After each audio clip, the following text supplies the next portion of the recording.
ಈಗ ಇರುವಂತ ವಿಚಾರ ಅಂತಂದ್ರೆ ನಿಮ್ಮ ರಾಜಕೀಯ ಅನುಭವ ತುಂಬಾ ಜಾಸ್ತಿ ಇದೆ. ಮೊದಲ ಬಾರಿಗೆ ಶಾಸಕರಾಗಿದ್ರು ಕೂಡ ಆ ಜೀವನದ ಅನುಭವ ಇದೆಯಲ್ಲ ನಿಮ್ಮನ್ನ ತುಂಬಾ ಮುಂದೆ ಕರ್ಕೊಂಡು ಹೋಗುತ್ತೆ ಅನ್ಸುತ್ತೆ. ಯಾಕಂದ್ರೆ ನಿಮ್ಮ ತಂದೆ ತಾಯಿ ಕೂಡ ಪೌರ ಕಾರ್ಮಿಕರಾಗಿದ್ದಂಥವ್ರು.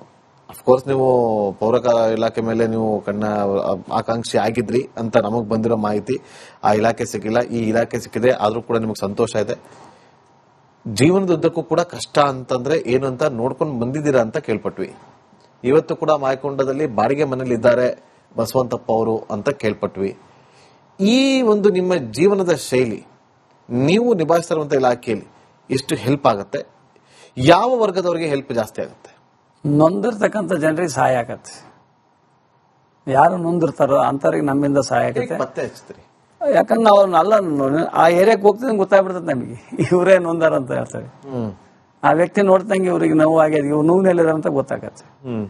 ಆ ಒಂದು ವಾತಾವರಣ ಅಲ್ಲಿ ಇರ್ತೈತಿ. ಆ ವಾತಾವರಣದ ಮೇಲೆ ನಾವು ಇವ್ರನ್ನ ಗ್ರಹಿಸಬಹುದು. ಆ ಒಂದು ವ್ಯವಸ್ಥೆ ನೋಡ್ಕೊಂಡ್ರೆ ಗೊತ್ತಾಗ್ಬಿಡ್ತದೆ. ಜೀವನದ ಒಂದು ವೈಯಕ್ತಿಕ ಅನುಭವದ ಮೇಲೆ ಗ್ರಹಿಸಬಹುದು. ಗ್ರಹಿಸಬಹುದು, ಆರಾಮಾಗಿ ಗ್ರಹಿಸಬಹುದು. ಯಾಕಂದ್ರೆ ಅಲ್ಲಿ ಜನರ ಭಾವನೆಗಳ ಮೇಲೆ ಗೊತ್ತಾಗ್ಬಿಡ್ತೈತಿ ಇವ್ರಿಗೆ ಎಷ್ಟು ನೋವು ಐತಿ ಇಲ್ಲಿ ಅಂತ. ಆ ತರ ಇದ್ದಾಗ ಅಂತರನ್ನ ಸರಿಪಡಿಸಿ ಅಲ್ಲಿ ನ್ಯಾಯಯುತವಾಗಿ ಅವ್ರಿಗೆ ಒಳ್ಳೆ ಒಂದು ವ್ಯವಸ್ಥೆ ಮಾಡಿಕೊಟ್ರೆ ನಮಗೆ ನಾವು ಸ್ವಲ್ಪ ತೃಪ್ತಿ ಆಗುತ್ತೆ. ಅವಾಗ ಅಂತ ಕೆಲಸ ಮಾಡಕ್ ಪ್ರಾಮಾಣಿಕ ಪ್ರಯತ್ನ ಮಾಡ್ತಾನೆ.